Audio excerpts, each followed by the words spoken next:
கீதா அவர்கள் மீது புகார் கொடுக்க வந்திருக்கோம்.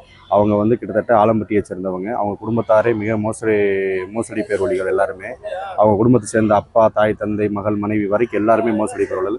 கவியரசு, சிவகாமி, நிக்கிதா, அவங்க அப்பா ஜெயபெருமாள் எல்லாருமே பல பணங்களை ஆலம்பட்டியை சேர்ந்த நபர்கள்ட்ட கோடிக்கணக்கான மேலே பணங்களை வாங்கி அதை வேலை வாங்கி தரதாகவும், விஏஓ வேலை, செத்தனவு வேலை, நூலகத்தில் வேலை, இப்படி வேலை வாய்ப்புகளை நாங்கள் 2 நாளில் வாங்கி கொடுத்துருவோம்னு சொல்லி 2010 அப்போ திமுக கவர்மெண்ட்டில் அவங்க சார் ஆட்சியராக செக்ரட்டரியேட்டில் இருப்பதாக அவங்க அப்பா சேப்பெருமாள் சொல்லி, அவங்க பின்புலத்தில் இருந்து நாங்கள் உடனடியாக 2 நாள் வேலை வாய்ப்பை நாங்கள் வாங்கி கொடுத்துருவோம் அப்படின்னு சொல்லி இந்த ஆலம்பட்டி சார்ந்த நபர்களையும் அக்கம் பக்க ஊரை சேர்ந்த நபர்கள் எல்லார்ட்டையுமே தலைக்கு 2.5 லட்ச ரூபாய் மணியும், ஒரு சில பேர்கள்ட்ட 10 லட்சம், 15 லட்சம், 20 லட்சம்னு சொல்லி பல பணத்துகளை வாங்கி ஏமாற்றி, அவங்க வேலையே ஏமாற்றி வேலை தான். அதனால் அவங்க நிக்கிதா இந்த பாவம் இன்னைக்கு உயிரிழந்த அஜித்குமார் அவருக்கு மேலே கம்ப்ளைண்ட் கொடுத்து அந்த தம்பி அருமை தம்பி இன்னைக்கு உயிரிழந்திருக்காரு. அது மிகப்பெரிய எங்களுடைய வருத்தம்.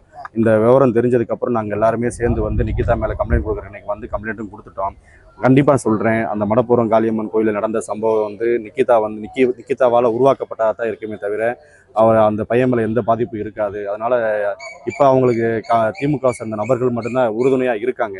அவங்க எல்லாரும் சேர்ந்து தான் அவங்களை உடனடி இவ்வளோ தூரம் ஒரு விஷயத்த கம்ப்ளைண்ட் கொடுத்து அடுத்த நொடியே அந்த பையனை லாக்கப்பில் வச்சு அடிக்கிறதுக்கு காரணம் அவங்க தரப்பில் எல்லாருமே அவங்களுக்கு சப்போர்ட்டாக இருக்காங்க இப்போ இருக்க கவர்மெண்ட்டில்.